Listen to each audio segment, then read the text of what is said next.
Dans cette capsule, on va voir l'algorithme Backtracking Search. Alors, on a vu la définition d'un problème de satisfaction de contrainte. Ce que ça nécessite, c'est qu'on définisse un ensemble de variables, que pour chacune des variables, on définisse un domaine de valeurs possibles pour ces variables. On doit définir un ensemble de contraintes à satisfaire. Et dans notre espace de recherche qu'on a exploré pour résoudre notre problème de satisfaction de contrainte, on a un nœud qui correspond en fait à une assignation de valeurs à certaines ou à toutes les variables. Et l'objectif, c'est de trouver une assignation qui va être complète, c'est-à-dire qui va assigner une valeur à l'ensemble de toutes les variables du problème et qui va être compatible, c'est-à-dire qui va violer aucune des contraintes de notre ensemble de contraintes. Alors, une première suggestion d'algorithme qu'on pourrait considérer, ce serait un algorithme donc, de recherche dans le graphe des assignations. Le graphe aurait la structure suivante. Donc, dans ce cas-ci, le graphe, un nœud ou un état serait une assignation. Pour la racine de notre graphe, donc l'état initial, ça correspondrait à une assignation qui est vide, où on a associé aucune valeur à aucune des variables. Maintenant, notre fonction de transition pour notre graphe, ce qu'elle pourrait faire, c'est assigner une valeur à une variable qui n'a pas été encore assignée. Et puis la fonction de but, qui déterminerait si on a atteint notre objectif ou pas, elle retournerait vrai si l'assignation est complète et compatible. Donc, c'est un algorithme qui est très général, très simple. Ça correspond en fait à une recherche en profondeur, Depth First Search.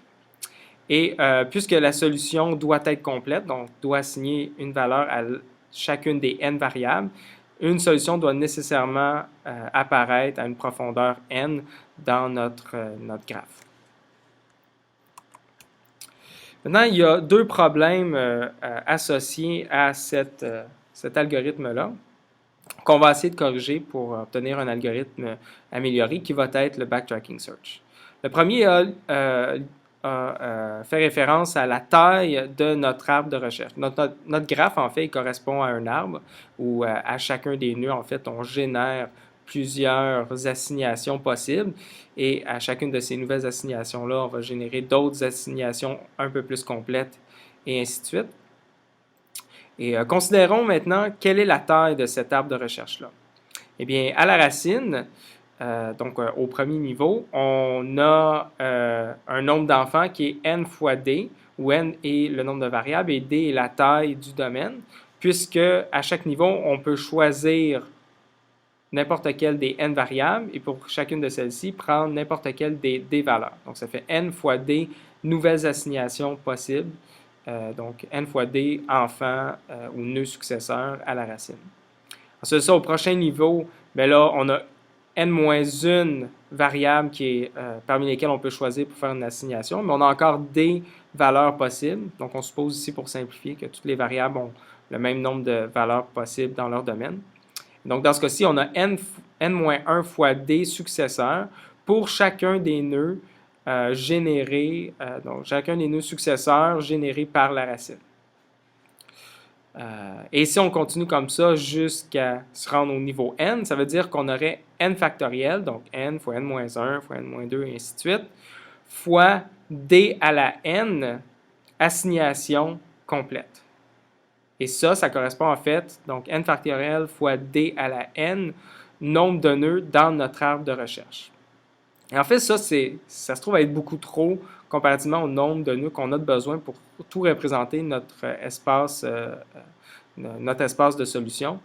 Entre autres, cette façon de générer des nœuds successeurs, elle ignore la probabilité de commutativité d'ajouter des assignations dans notre état. Donc, assigner SA à rouge puis WA à B, c'est la même chose en fait qu'assigner WA à B en premier et SA à rouge par la suite.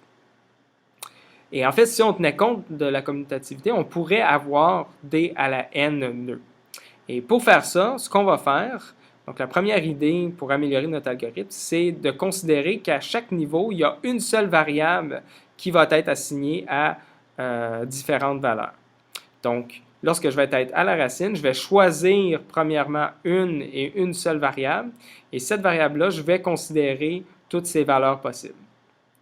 Et lors du prochain niveau, donc si je suis à cet état-ci de la recherche, je vais encore une fois choisir une seule variable, puis je vais assigner à cette variable-là toutes ses valeurs possibles. Donc je vais étendre mon exploration à toutes les assignations de cette valeur-là, mais à ses différentes valeurs. La deuxième idée, en fait, c'est de remarquer que ça ne sert à rien, c'est inutile de continuer à assigner des variables s'il y a déjà des contraintes qui sont violées dans mon assignation partielle. Donc, si j'ai une assignation qui génère déjà des conflits, ça ne sert à rien de me rendre jusqu'à une assignation complète pour me rendre compte qu'en fait, mon assignation, elle est complète, oui, mais elle n'est pas compatible. C'est quelque chose que j'aurais pu détecter bien avant. Donc, l'autre idée, c'est qu'en fait, lorsqu'on va explorer notre graphe, on va reculer, ou en anglais backtrack, à chaque fois qu'on se trouve à une assignation où on ne peut pas générer une nouvelle assignation qui, elle, serait compatible. Donc, on ne peut pas ajouter une nouvelle assignation d'une variable sans violer une contrainte. Et maintenant, si on combine ces deux idées-là, à savoir choisir une seule variable à chaque niveau lorsqu'on fait des assignations et reculer lorsqu'on arrive à un endroit où on n'a plus de nouvelles assignations compatibles qu'on peut générer, on obtient en fait notre algorithme qui est le backtracking search. Et ça va être en fait l'algorithme de base qu'on va voir là, dans cette capsule et les capsules suivantes pour développer des solutions efficaces à des problèmes de satisfaction de contraintes. Alors, on a un pseudocode ici de l'algorithme. Et donc, l'algorithme commence par appeler backtracking search où on donne comme argument une variable CSP qui va correspondre en fait à toutes les informations qui correspondent à la définition de mon problème. Donc, c'est quoi l'ensemble des variables, c'est quoi le domaine des variables et c'est quoi les contraintes. Donc, c'est une espèce de structure de données qui contient toute cette information-là. Backtracking search va en fait appeler une méthode qui va être récursive, qui va s'appeler elle-même à l'intérieur, en donnant la condition initiale, à savoir une assignation vide, et en passant évidemment la définition de notre problème CSP. Et donc, notre algorithme backtrack, il va prendre en argument deux choses. Oups, je vais enlever l'encre. Il va prendre deux choses. Il va prendre une assignation et la définition du problème CSP. Et ce qu'il va faire, c'est premièrement détecter est-ce que l'assignation est complète. Si c'est le cas, je vais retourner cette assignation-là. Donc, en fait, lorsqu'on va arriver à une assignation complète, parce qu'on ne va pas se permettre de continuer si on arrive à des assignations qui violent les contraintes, qui ne sont pas compatibles. Si on arrive à une assignation complète, on a nécessairement une assignation qui est également compatible et on va retourner cette assignation-là. Sinon, on va se choisir une variable qui n'est pas encore assignée parmi notre assignation. Donc, on va avoir une méthode ou une fonction qui va faire ce choix-là. Et ça, cette variable-là, on va la noter x. Ensuite de ça, on va itérer sur toutes les valeurs possibles de notre variable x et on va itérer dans un certain ordre. Cet ordre-là va être donné par une autre méthode qu'on va appeler valeur ordonnée. J'ai sauté ici. Donc, la méthode var non assigné va faire le choix de la prochaine variable. Et la méthode ou la fonction valeur ordonnée va, elle, ordonner les valeurs du domaine de x dans un ordre qui va nous permettre d'exécuter le plus rapidement possible notre recherche de l'espace. Et on va voir en fait dans d'autres capsules qu'il y a différents choix d'ordonnancement des valeurs qui va donner des performances plus ou moins bonnes. Donc ça, c'est quelque chose qu'on va voir plus tard. Donc pour l'instant, vous pouvez supposer que valeur ordonnée donne les valeurs dans un ordre aléatoire. Ce serait un exemple de valeur ordonnée. Donc pour chaque valeur, ce qu'on va faire par la suite dans cette boucle-là, c'est qu'on va vérifier est-ce que je peux assigner x à la valeur v et ajouter ça dans mon assignation courante et obtenir encore une fois une nouvelle assignation qui est compatible, donc qui ne viole aucune des contraintes du CSP. Si c'est le cas, je vais ajouter mon assignation Donc, j'ajoute x égale v à assignation. Je vais également prendre le domaine de x dans le CSP et je vais le changer pour qu'il soit en fait, qu'il contienne une seule valeur et que ce soit la valeur que j'ai assignée à x, donc la valeur v. Ça va me générer un nouveau CSP que je vais appeler CSP étoile, qui est comme une espèce de copie de CSP, mais où le domaine de x a changé et est maintenant l'ensemble contenant seulement la valeur v. Ensuite de ça, je vais appeler une troisième fonction qui est inférence. Et l'objectif d'inférence, ça va être de simplifier le problème CSP. Donc, le problème CSP étoile, ce qu'il va faire, c'est que inférence va essayer de réduire le domaine de toutes les variables qui n'ont pas été assignées encore. Donc, c'est une chose que inférence va faire. Puis, une autre chose que inférence va tenter de faire, c'est de détecter en avance si l'assignation va nécessairement mener à des conflits.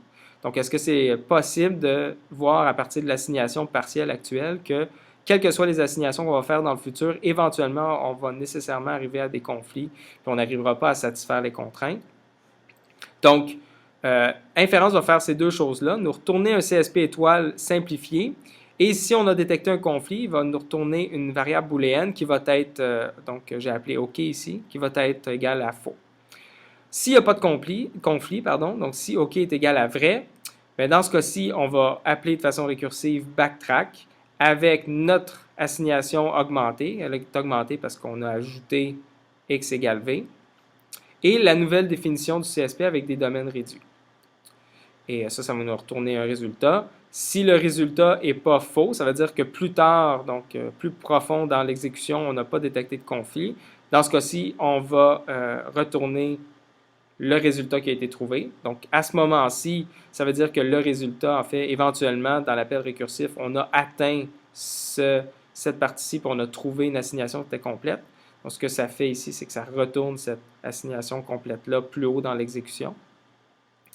Et donc, ça, c'est le cas où résultat n'est pas faux. Et si résultat est faux, par contre, ce qu'on va faire, c'est qu'on va enlever notre assignation qu'on était en train de considérer, x égale à v, on va l'enlever de l'assignation. Et ça va nous amener à une prochaine, une subséquente itération où on va prendre une nouvelle valeur de la variable assignée à la variable x. On va vérifier si cette nouvelle valeur-là peut correspondre à une assignation qui est compatible et on va recommencer. Et si on passe à travers toute cette boucle ici sans jamais réussir à retourner un résultat qui n'est pas faux, mais dans ce cas-ci, on va retourner faux. Et ça va correspondre à un cas où on n'a pas réussi à trouver aucune nouvelle assignation qui ne menait pas éventuellement à un conflit. Donc, aucune assignation qui menait éventuellement à une assignation qui était complète et qui était compatible. Donc, voici une illustration de l'exécution de l'algorithme Backtracking Search pour quelques itérations. Donc, on commence au début avec une assignation vide où on n'a assigné aucune couleur à aucun des États de l'Australie. Et ensuite de ça, à partir de ça, on choisit une variable. Dans ce cas-ci, la variable qui a été choisie, c'est celle correspondant à cet État-ci. Puis, on va avoir une itération sur toutes les couleurs possibles qu'on pourrait assigner à cette variable-là. Maintenant, on prend la première, puis on génère les États successeurs. Donc, on va explorer d'autres assignations un peu plus complètes. Où là, dans ce cas-ci, on a choisi cet état-ci. Puis, on va considérer l'assigner à toutes les valeurs qui sont compatibles. Donc, ça veut dire qu'on va avoir un appel récursif de backtrack pour cette assignation-là et cette assignation-là. Tandis qu'une assignation qui aurait assigné cet état-là à rouge, en fait, n'aurait pas passé le test de compatibilité et donc n'aurait pas appelé une autre fois backtrack de façon récursive. Donc ça, c'est un exemple là, de l'exécution des premières itérations de l'algorithme Backtracking Search.